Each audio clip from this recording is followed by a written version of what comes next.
Gilmore to Andrechuk, shooting, score! Dave Andrechuk hits the 50 mark, down the back, he races him. Holy mackerel, he's got three! What is going on? Good morning, Maple Leaf fans. Welcome to another episode of the Leafs Lounge. Happy to be with you as always. It is Thursday, April the 11th. I am actually going to be shorthanded today. My usual co-host Justin Kudo is off today. He's got to take care of some personal matters. All good, though. He will be back next week. But yeah, I will be doing it on my own here today. With that in mind, we do remind our viewers, our audience, every show that we encourage you, if you are interested in jumping in here, either to ask a question or if you have any commentary on the Maple Leafs, the team itself, players, anything you like, don't like, or even any regular NHL topic, happy to bring you through here and we can, have you come on the live with us. So would appreciate that. If you are interested in doing that, drop the comment box and let me know. And it's as simple as me sending you a link to the studio and we are good to go at that point. So let me know, because obviously without Justin beside me here, might need to bounce my ideas off someone. So if you are interested in chatting or got any questions, happy to bring you aboard. So let's get into it. We have game night tonight. Leafs are hosting New Jersey, back half of their back-to-back after having a nice victory, 5-2 win on Tuesday night in New Jersey. So they get right back at it tonight.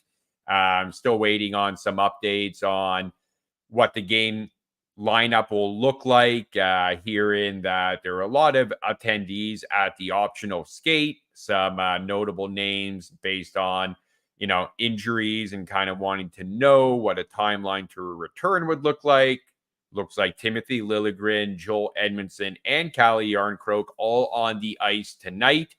Joel Edmondson actually expected to be in the lineup, which is nice to see. He's obviously missed I think it's 4 or 5 games, but apparently it was his injury wasn't too serious. He commented that if it was a playoff game, he would have been in. So that's definitely good to hear that. Hopefully it won't be something that really lingers. Obviously, if he's good to go tonight, should mean that he's at least behind it for the most part. So he should be good to go. Looks like Connor Timmins will be sitting tonight.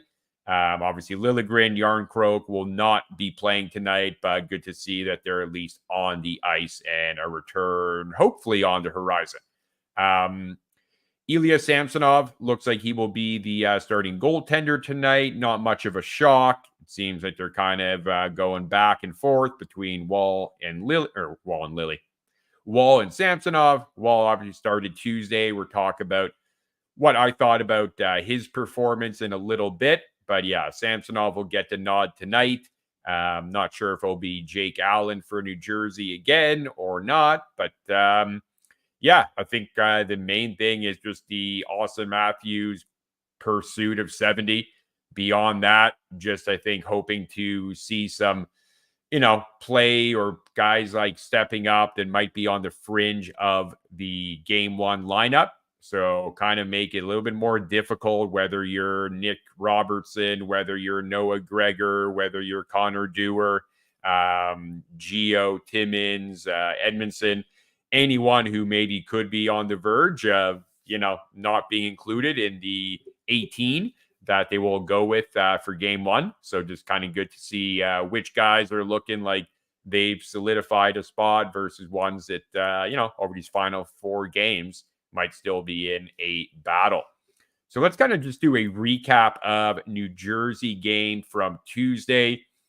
Big story for sure was Austin Matthews getting goal number 66, which makes him or gives him the highest single season goal year in amongst active players. That was an absolute mouthful and brutal delivery. But yeah, amongst active players, highest season for goals. So passing Ovechkin, McDavid had 64, Ovi at 65. So Matthews now holds that honor. Pretty crazy accomplishment. And, I think there's sometimes that narrative that everything Maple Leaf players get or do is always overblown and gets too much attention by the media, like the national media and even the local media. But we have like a true unreal accomplishment that I feel might not be getting the attention it deserves. And I know a lot of non-Leaf fans would say that's crazy. All we hear about is Austin Matthews.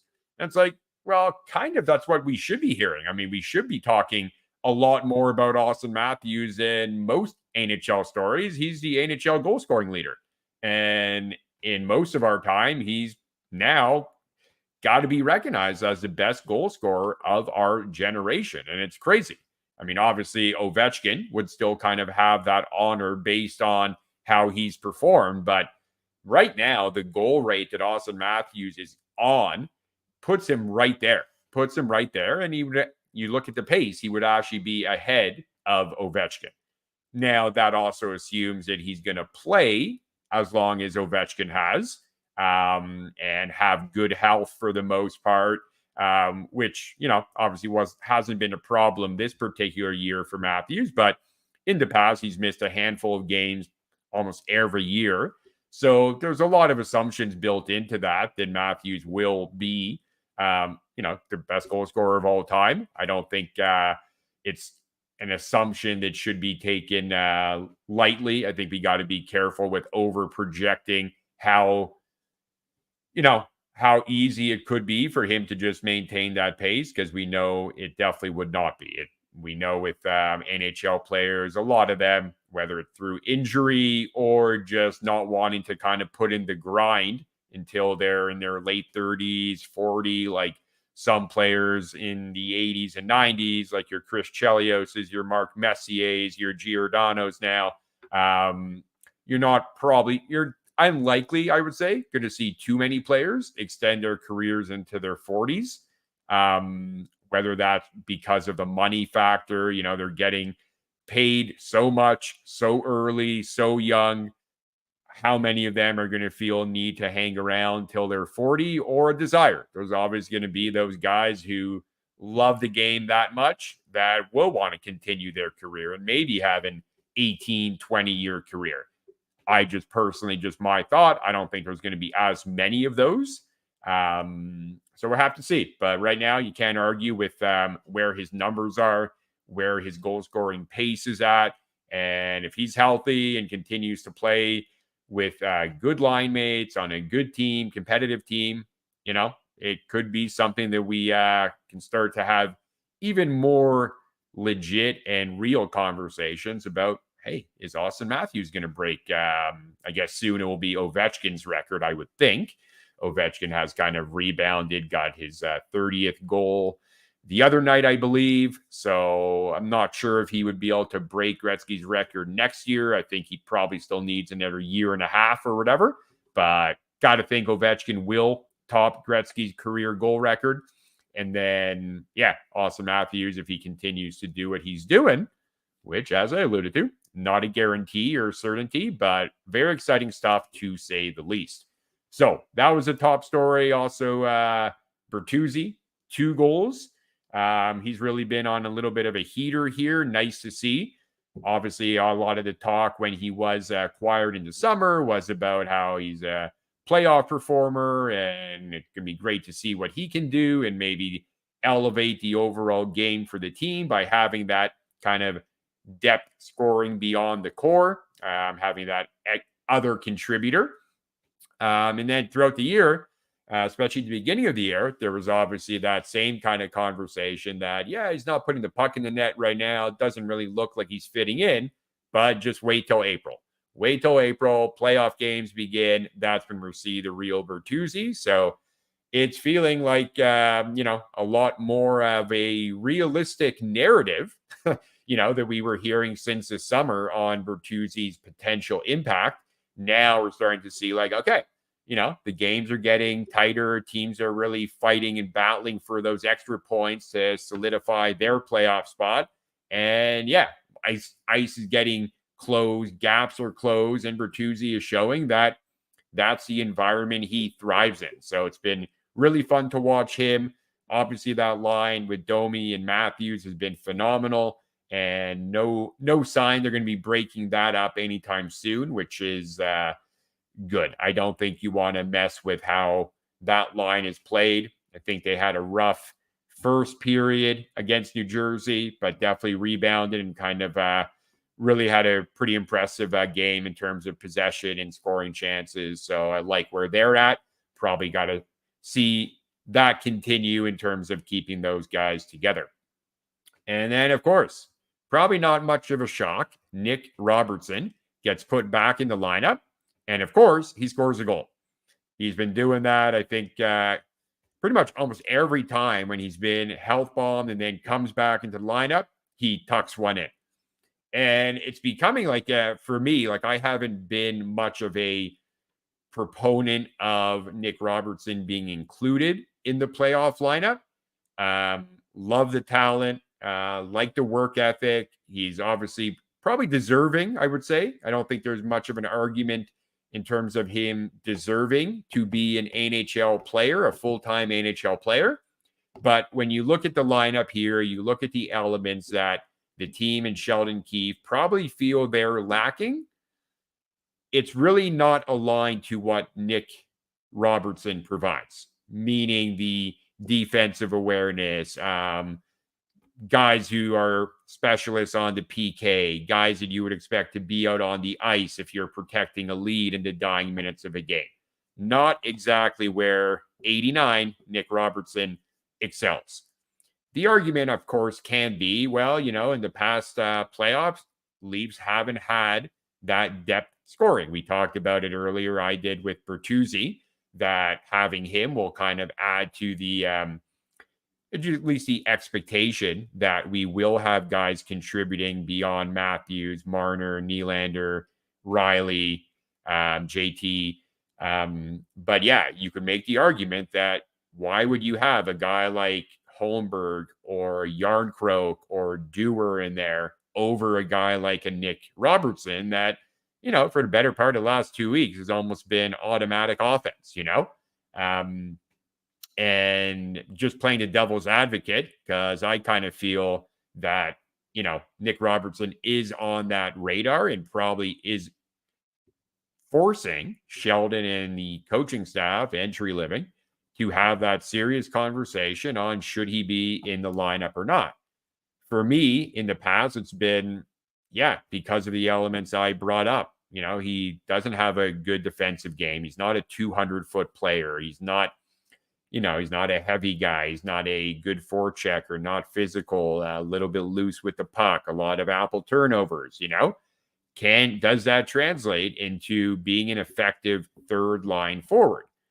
And then, of course, everyone will say, well, but like Nylander and Marner are a little bit loose with the puck. Even Matthew Knies is, Domi is. And it's like, yeah, fair argument. But they seem to be adding something more, whether it's a little bit more of a consistent offensive game, offensive, better possession, contributing in different ways. But with Nick Robertson, it's tough, right? Because he's not getting the same opportunity as guys like Domi or Bertuzzi or even Matthew Knies, Bobby McMahon. So, of course, you're going to speculate, well, if Robertson was getting 15, 18 minutes a night, would we see him being as productive as Bobby McMahon or a Domi? My thought on that is I don't think we would. I don't think he's at their level. While it's been great to see him, obviously, continue to get these goals over the last few games, I just don't think that's sustainable. I mean, he had 2 breakaway goals, one against Buffalo, and then would have been against Florida or Tampa. I can't recall now, but 2 breakaway goals. Obviously, the one against New Jersey was probably one of the best ones in terms of seeing things that you would like to see if you were going to consider Robertson for playoffs, like just finding the puck, puck kind of got back out close towards the face-off dot, and he's right there, finds the puck and snipes it. So you like to see that. And maybe that is something that needs to be put into the playoff lineup. Just one more option further down your lineup, that when there are those loose pucks, if there's defensive miscues from the opposition, you have a guy like Nick Robertson that could be Johnny on the spot and being able to tuck a goal in. But we will see. I assume he'll be in the lineup again tonight. So obviously more of a chance to showcase what he can bring to the table, maybe show a more well-rounded game that Keefe can then say, okay, we need to figure out a way to put him in the game one lineup. Also got a goal from Gio. Gio is becoming like our top offensive D-man as of late. Third goal of the year, but second in the last, I think, 3 games, if I'm not mistaken. So he got on the board again. Looks like he'll be playing. He'll be in the lineup again tonight. Is he forcing the hand of the coaching staff as far as being an option for playoffs? Obviously, the fact that Edmondson is coming in to the lineup tonight, we believe, and Gio remains in, that is kind of, I don't want to say it's a telltale sign that Gio's on the radar. But unless, like Lyubushkin, he was health bombed on Tuesday. So for right now, the fact that we know Timmins is out and Edmondson is in, there's no indication that Lyubushkin will come back in, which would mean we once again have 0 right shot defensemen playing tonight. Not ideal, not optimal, but the fact that Gio is playing over Timmins tonight, does that suggest that maybe Sheldon Keefe is like, yeah, we'd like the right shot availability in the lineup, but maybe it's not as important to us having the best 6 blue liners in the lineup. So that will be interesting to see. Do they get Lyubushkin back in? I'm not sure who he would take out. I think Brody's play has been better. As someone who's not really a huge fan of Brody, his play has definitely been improved over the last week. February says, good luck. Appreciate you, man. Not too, I don't think we need the luck tonight so much, but we're definitely taking it for the playoffs. Luck is definitely something this fan base could certainly use a ton of going into round 1. So as I said, no right shot D-man. We'll see how that plays out by puck drop tonight. And then I guess in terms of goaltending from Tuesday, obviously Wall got to start, got to win, looked okay to me. I would say it was a good, not great game. Didn't have a ton of work. Leafs outshot New Jersey pretty bad. Scoring chances were well in Toronto's favor.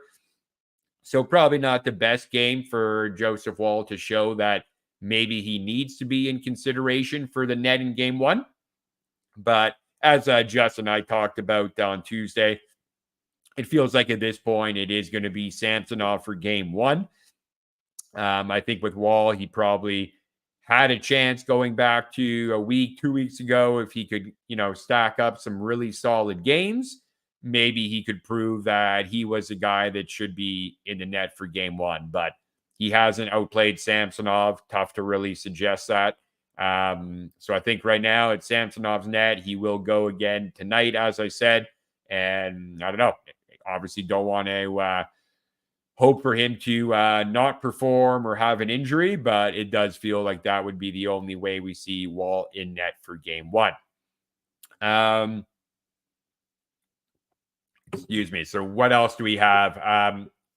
Everyone, I guess, Leaf fans who, love to talk about William Nylander as, an elite playoff performer. And obviously when he was on his heater this year, a lot of talk. He's the Maple Leafs best player now. Don't come at me. Argue with the wall. William Nylander is him. Well, after Tuesday night, he has now gone 7 games without a goal. He has only 2 assists in those last 7 games. And leaving a lot on the table there in terms of effort, compete, production for sure. which I think for those who love Nylander and what he brings to the team, and I'm not even talking about the fanboys out there, but those who keep kind of harping on, William Nylander, an elite offensive player. Don't worry about the times where he maybe doesn't go in hard on the forecheck or he misses his assignment in defensive zone. You can't argue with the production. Right now, he's at a whole other level talking about his play this year. But he is now at 96 points, which obviously has been around the mark he's been at. As I said, hasn't been very productive the last few games. And not to say it's going to be a bad year or he's underperforming, but when he was on his heater, maybe more importantly, when he signed his contract for 11.5, he was well on pace for a 120 point season. Okay, so now he might not even break 100, which for some might feel like semantics. It's like, well, yeah, how many players get 120? Fair enough, but not many players get paid 11.5.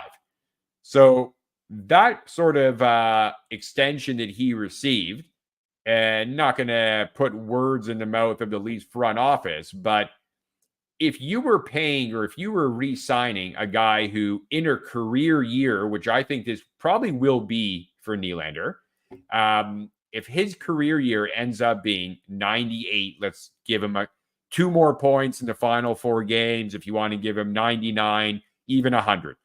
Why don't we round up, okay? Let's assume he's going to finish with 100 points. Based on how he's kind of slowed down, and he did it, I think last year too, he didn't have the greatest March into April.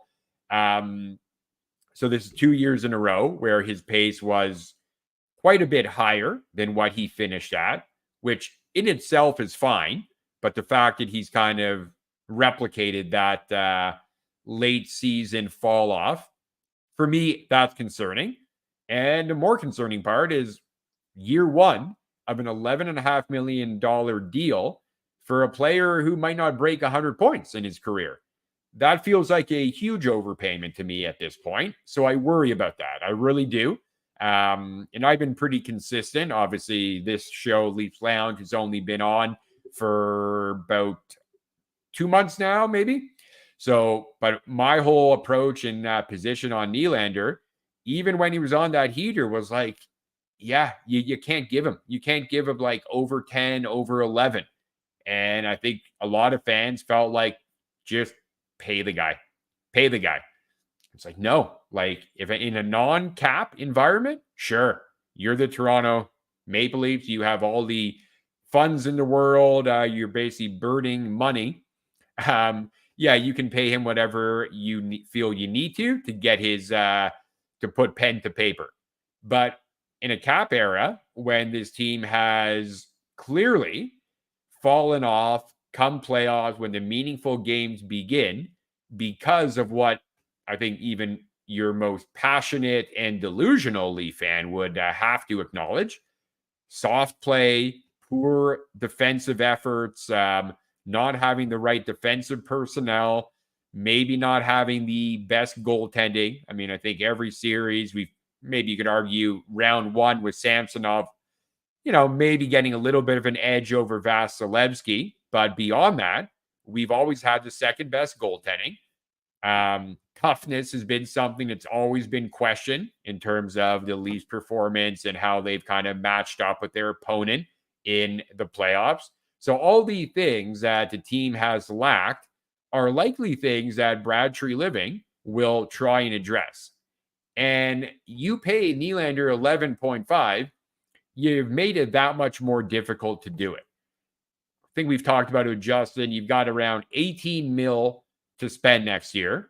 That obviously assumes that some of their free agents either won't be re-signed. It also assumes that with Mitch Marner, you're not going to look to move him, which I don't think they are going to. But, are you going to enter into that same dilemma with Marner as you did with Nylander, where you have a guy who hasn't really left a lot of money on the table? Probably not. I would say he hasn't left any money on the table in his previous contract negotiation. If you're expecting the same type of conversation when he starts talking deal or contract with Treliving, are you going to pay him as well? Are you going to kind of bend over and give Marner what he wants because you just want to run it back with the core and you're kind of just too afraid of what the alternative might look like? But I don't know. I think for True Living, I think when he looks at this team, and obviously it looks very different today than it did last year when the Leafs were in the playoffs. There definitely has been an injection of grit, especially in the top nine, which I think was a key. Having guys who are actually going to be out on the ice in those meaningful playoff games, like Bertuzzi, like Domi, like McMahon, like Simone Benoit, Edmondson potentially, compared to previous teams where it's like, yeah, we had guys like Zach Aston Reese and Noah Chari and Luke Shen, Wayne Simmons, Kyle Clifford, guys further down the lineup. Shen, maybe not so much. He ended up being kind of one of our top pairing guys with Riley last year. But for the most part, the toughness that Kyle Dubas added was further down in the lineup. And yeah, it's great that you have Noah Chari forechecking the shit out of the team when he's playing 12 minutes a night. But it's a whole other ball game when you've got Tyler Bertuzzi playing 17, 18 minutes a night, and he's doing that, right? So that kind of is just my long-winded way of saying I just don't know if Nylander at 11.5 was ever the right move. And I just worry about, what we can expect going forward if after that 30-game heater, basically 100 points or maybe less is what you're getting in what feels to me like it will be his career year. But putting a positive spin on everything with that surrounding Nylander, what I did like, and it was very brief in terms of their time together on a line, but Marner, Nylander, and JT were basically forming a line in the third period together. And I don't want to use the word dominant, but they were quite good together. They only got about 4 minutes of ice time, but you could tell Sheldon Keefe wanted to give it a longer look. And in terms of, for those analytics friends out there, the Marner, Tavares, Nylander line got 4 minutes and 10 seconds of ice time. So certainly not a lot. And this was all at 5-on-5. But they had 10 shots on goal for versus 3 shots against. By far, they were the top line combination in terms of expected goal percentage. So take that for what you will. I'm certainly not, suggesting that group, though, that threesome needs to remain together. I don't even think they're going to be starting off together tonight, but who knows? But for me, I think it might be worth a second look. I just think with the way the line one is going, Matthews, Bertuzzi, Domi, you're not moving that. You're not making any edits there, I don't think. And then, so far, Marner, JT with McMahon hasn't looked all that great. Not terrible, mind you, but not great. I don't think you can expect, based on how they've looked so far, that that's going to be a, overpowering or intimidating offensive force for the opposition. But if you take McMahon off that line and put Nylander in, does that give you something where you almost have like line 1A and line 1B, right? So I kind of like the idea of giving that a go. And then I don't know, for your third line, would it be something like McMahon, Nyes, and Holmberg? Or I wouldn't mind seeing Dewar there if he's back in the lineup tonight. He just seems to have a little bit more, I don't know if he's more offensive inclined or more offensively aware than Holmberg, but I just haven't seen a ton that I've liked out of Holmberg. And obviously the fit with Nylander hasn't been that great. But I like the way Nyes is playing. So I think if you had Nyes, McMahon, and Dewar on your third, I don't think that's like just a, dog water type line where you're not expecting anything from them. That feels like a pretty good third line. And then whoever you don't use there, Dewar or Holmberg, fourth line center or fourth line wing with David Camp and Ryan Reeves. Obviously, when Yarncrow comes back into the picture, that might kind of add one more option. And then, as I brought up earlier, our buddy Nick Robertson. So got a lot of options, right? Like more options than I think Sheldon Keefe had in the past, both at forward and D. So it will be interesting to see what they do. Before we leave the topic of Tuesday's game, let me just make sure there's not any potential lineup updates to pass around. Oh, okay, here is one. So we've got Edmondson and Lyubushkin will both be in the lineup tonight. Jake McCabe is going to be sitting out, just kind of a maintenance day, so no one needs to freak out. He is taking a maintenance day, so him and Timmins out, Edmondson and Lyubushkin in, and it looks like Connor Dewar draws back in for Noah Gregor.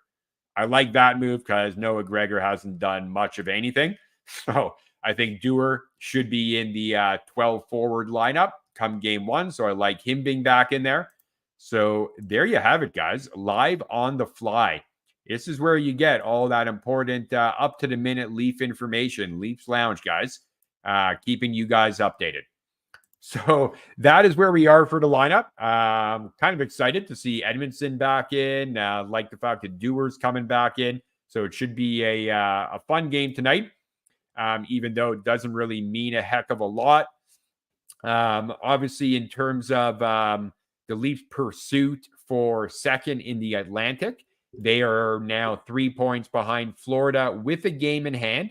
Plus, they do play them next week, I believe, on Tuesday as part of a back-to-back with Florida and then Tampa. So still up for grabs, right? That second spot. It will be difficult, I think. I mean, Florida, their schedule, their opponents to end the year couldn't be any easier. They just forget who they just played. I know I think, was it Columbus? Who did Florida just play? Sorry. Ottawa. Right. Florida just beat Ottawa 2-0 on Tuesday, but their next two games are Columbus. That's where I saw Columbus. Columbus and Buffalo at home before facing Toronto in their final game. So anything can happen. Obviously, you'd hope Columbus or Buffalo could win one of those games, and Florida doesn't even pick up a overtime point, a single point. Don't want any 3-point games there. But yeah, I think probably after tonight, how likely or if it's even possible the Leafs can get home ice. Justin and I talked about it, and for me, I don't think home ice is the be-all and end-all for this Leaf team. I think I even joked about it on the last episode that you just know if it's game one and Maple Leafs are at home, they get home ice advantage. I mean, last two series, those game one, it should be, huge motivation for the team. They're going to come out on fire. It hasn't panned out that way. Lost game one and game two to Florida in round two, and lost game one in somewhat embarrassing fashion to Tampa in round one. So not ideal. They did win game one 2 years ago against Tampa in round one. I do recall that because I was at that game. But yeah, I don't think home ice is going to be all that important. Is it a nice to have? For sure, but not critical. So yeah, hopefully after tonight, we get a little bit more clarity. Would be nice if Columbus can help us out and get a win against the Panthers. What else? I guess in terms of just kind of changing course a little bit and talking about the other happenings in the playoff races in the NHL. Vegas looked pretty awful last night. I don't know if you caught the game against Edmonton. So Edmonton pretty much guarantees themselves at least home ice in a series now that they have an 8-point lead over third place LA. Vancouver has been struggling, lost in overtime to Arizona. Edmonton is actually only 4 points back of Vancouver with 2 games in hand. So Edmonton still has a shot to overtake them for first place in the Pacific. But I think at this point, it's looking maybe more unlikely that Edmonton would draw Vegas in round one, which for me was kind of going to be almost a death sentence, even though, based on how Edmonton played Vegas tonight, perhaps Edmonton shouldn't be afraid of matchup with the Knights. But right now, it looks like it could be Edmonton and LA. We'll have to see. Vegas is only 1 point behind LA. Both have 4 games left. So that one will go right down to the wire. But Edmonton has certainly made it apparent that they will have home ice in round 1. And then in the Central, looks like Dallas will be first place. Will get that first seed, both in the Central and in the Western Conference. Vancouver still could overtake them, but unlikely with how their game is fallen off. And then you still got that battle between Colorado and Winnipeg for home ice, but that looks like your round 1 matchup. Nashville has clinched a playoff spot. They've been, I think, still probably has the best record in the second half. They've been really impressive. So they could be looking at either a Dallas or Vancouver first round matchup right now. Blues kept their playoff hopes alive. 3 points back of Vegas. Vegas has 1 game in hand on them, so Blues probably have to win out, but still a possibility. And then in the East, we talked about the playoff race that the Leafs are involved in. They've kind of separated themselves from Tampa, 6 points up with both having 4 games left to play. Still mathematically possible for Tampa to overtake them and drop the Maple Leafs to the wild card, but unlikely. And then your wild card spot, as well as third place in the Metro, still kind of a race. It's crazy.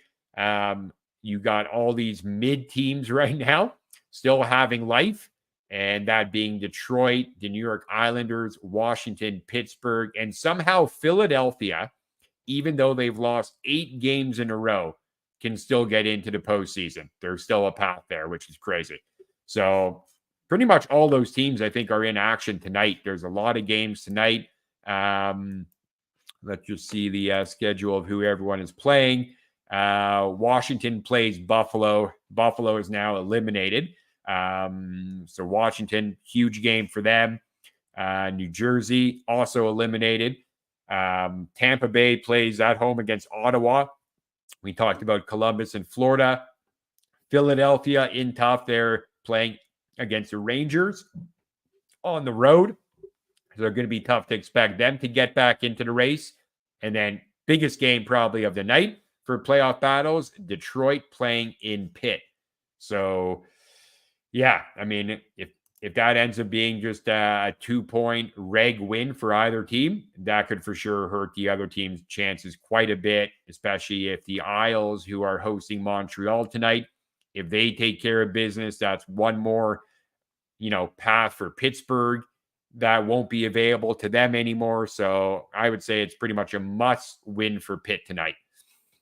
So that's the update on the standings. Got you guys all caught up there. Where else are we going to go? Yeah, one thing I was going to do with Justin today, but he forced me into penalty kill mode and shorthanded, was to kind of bring up, where Leaf fans would rank Austin Matthews in terms of all-time Maple Leaf players. Now, I think for most fan bases, based on Matthews, this is his 8th year, most fan bases would probably feel like you can't already talk about him amongst all the greats that have been in the franchise and played for the franchise. I guess the fortunate and also unfortunate position the Leaf fans find ourselves in is our history is not that good. I don't know if you're aware of that, but our history is not that good, both in terms of team success and individual player performances and accomplishments. Yes, we've had some, fan favorite guys like Doug Gilmour, Wendell Clark, Darcy Tucker, and the like, goaltenders like Cujo, Potvin. You can keep going on and on, right? There's been so many of those guys that have just grabbed our heart and we're like, oh, he's the best Leaf of all time, my favorite Leaf of all time. But unfortunately, a lot of these guys, even Gilmour and Clark, in terms of their longevity, you just can't make a case for them to be in that top 5. Top 10, sure. But top 5, no. There was more playoff success for Gilmore and Clark with those teams than what we've seen with this core now. But I think you've got to start looking at some of those, superior and more impressive offensive accomplishments, like Matthews obviously being very close to being the Maple Leafs all-time goal-scoring leader. Sundin still has it. I think he's at 421. I think 420. I think 420, obviously an easy number to have in mind for everyone. I think Sundin's at 420. He's at number 1, followed by Daryl Sittler. Actually, you know what? I think I have the site up, as I'm always so well prepared. Yeah, so Sundin at 420, and then Daryl Sittler at 389. Austin Matthews currently at 365. I believe that's the updated total. So by next year, it's very conceivable that Mr. Matthews will become the Leafs' all-time goal-scoring leader. And as well, in terms of where he'll be in points, he will get into he will get into the top 5. For sure he will, because he's only sitting about less than 80 points behind George Armstrong. So he will get into top 5 all-time for points. He'll be sitting just behind Boris Salming, and he will be the all-time goal-scoring leader for the Maple Leafs. So where I was going with that is I now have Austin Matthews in my top 5 all-time. I would have Sundin at number 1. I would put Dave Keon at number 2.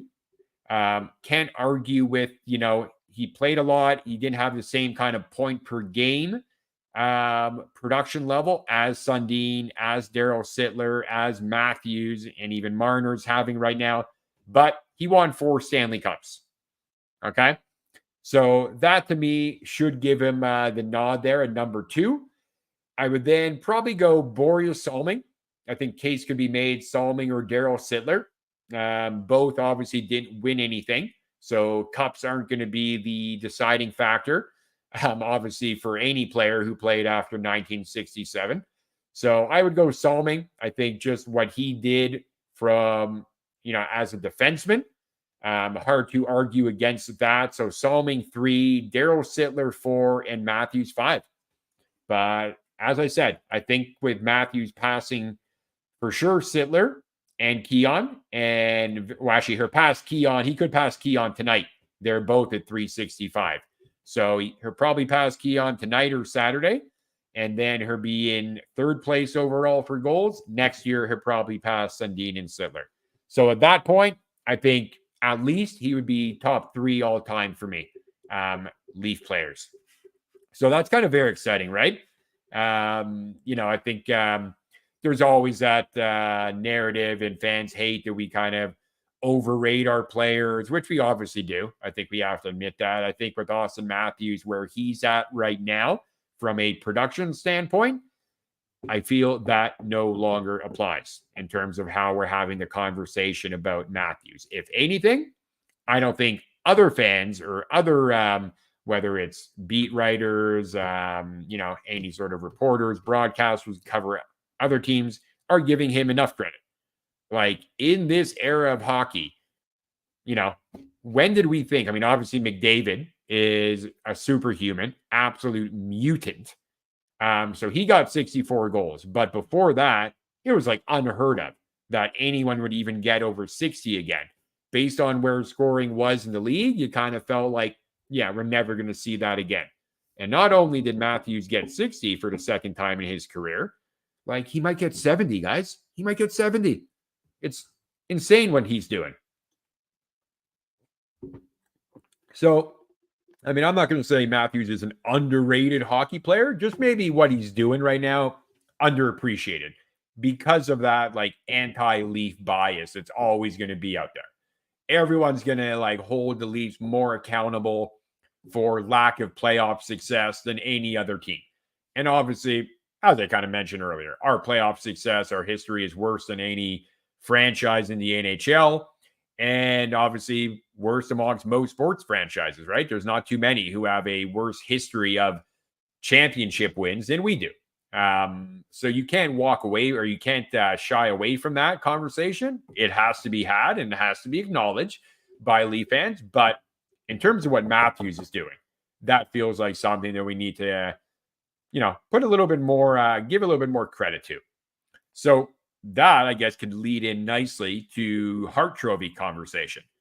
I think Justin and I were on the same page as far as if the voting ended today, you'd probably see Kucherov, McKinnon, and McDavid as the 3 nominations. I'm not sure I'm ready to walk that back yet. But if Matthews does get 70, I think this will be, if he doesn't get nominated, I feel this could be another example of what I was just bringing up, that he's not getting enough credit. His performance this season would not be getting enough due, enough respect.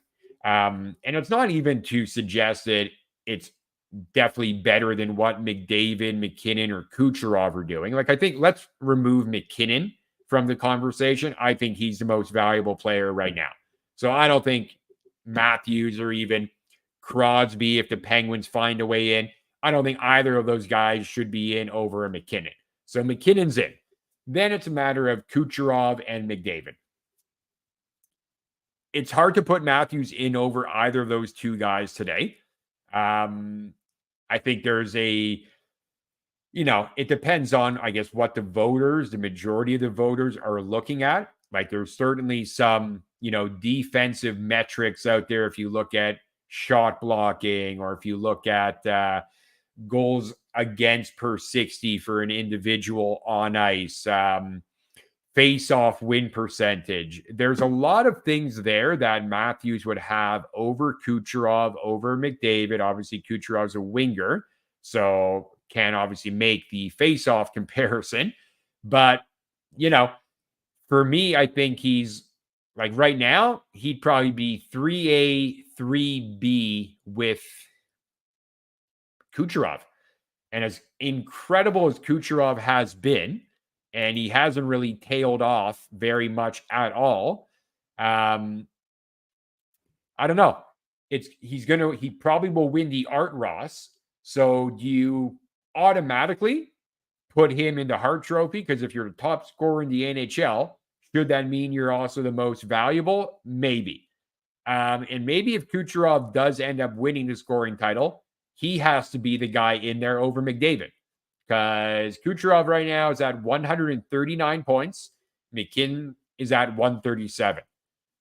Problem is, I'm not sure I see a world where the voters don't put McDavid in. So that's where it just becomes so difficult to see a world or a Hart Trophy award presentation based on nominees or whatever. I don't see a world where Matthews puts himself in there. And I wouldn't go so far as to say it's not fair or it's not right or it would be an anti-Leaf voter bias. But I don't know. If he gets 70 goals, how as a voter are you not saying I need to find a way to put that in there? He needs to be one of my top 3 nominations. We will see. We will see. Obviously, if he tucks one in or 2 tonight, I think we just have to keep furthering this conversation and making it more of a reality that Matthews might find his way into the Hart. But I think with like Kucherov, the conversation about, well, he probably wins the Art Ross. Should you have him for the Hart Trophy too, or have a separate kind of debate, separate type of voting thought process when you do the Hart Trophy? Is that same thing going to apply with Matthews, where obviously he's getting the Rocket Richard? Can I also vote him in? And putting myself in the shoes of a voter right now, can I also put him in there for the Hart Trophy? Or do I want someone different? Do I want McDavid, McKinnon in there over Austin Matthews, or Kucherov? So, yeah, it's going to be interesting. Obviously, awards shouldn't be the most exciting thing the Leaf fans are worried about. Playoffs is the focus, and Stanley Cup has to be the bar. So those are the more pressing kind of topics for us. But the awards obviously has to be a conversation as we go into these final games. What else? What else? What else? I think we covered most of that. I don't know if there's any other lineup notes to pass on. Let me just take a quick look at my trusted sources. Yeah, Edmondson Labushkin back in talked about. I think that's pretty much all she wrote from that perspective. New Jersey, for those who are looking to place a wager. Let's see what we've got. Obviously, Leafs will be a fairly heavy favorite, I would think. Ooh, they are now up to minus 200. That line has come up a little bit since I saw it this morning, even. Your typical over or game total of 6.5. And then let's see, anytime goal scorer. If you're looking to throw in some, throw a few bucks on Matthews' score, he's at minus 130. Not too bad. I guess kind of around the average, a little bit more juiced up maybe than normal, but not terrible value if you're into that.